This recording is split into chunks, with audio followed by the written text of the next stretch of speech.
An instructional atmosphere refers to the set of instructions and methodologies that we as teachers use in the classroom.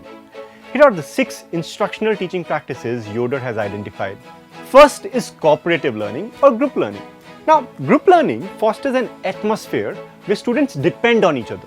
They can come to each other for help and support, and they share their work and receive feedback from each other and eventually build positive social skills. A culture where students learn from their own experience and from each other and are accountable for their own learning. They can also measure their own achievement through setting goals and collaboratively working together, monitoring their progress and collecting feedback.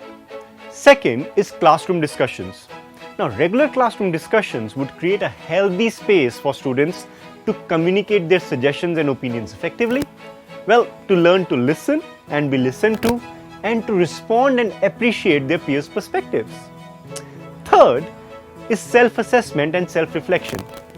To help students self-reflect on their learning and behavior, first they need to know their objectives or maybe set their own objectives. Then they should be provided with proper strategies and tools to analyze and evaluate their work, like rubrics or review forms that might include peer reviews and opportunities to reflect on their own thinking and learning processes, or maybe give them graphic organizers and journals, and that would serve as a great tool too. Now, after evaluating their own work and behavior, students might need to be guided on deciding on the next step or the next objective.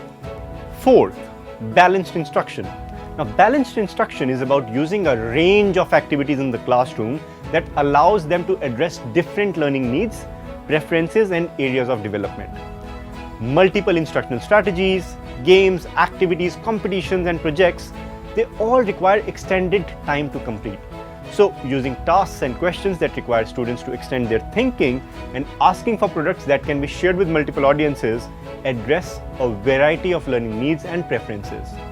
The next one is academic press and expectations.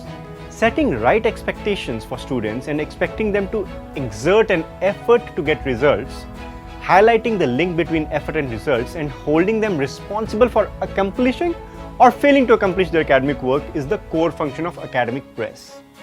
Students are also expected to put full effort and to be presented with more challenging problems when they have mastered easier material. We should remember to support our students socially and emotionally when we are presenting new or higher levels of learning. And finally, the 6th and the last is competence building. To build students' competencies, we need to use multiple strategies until they have figured out how to solve problems. We might choose to demonstrate a concept or model and practice it before asking them to perform independently, and then give them frequent specific feedback to let them know how they're doing.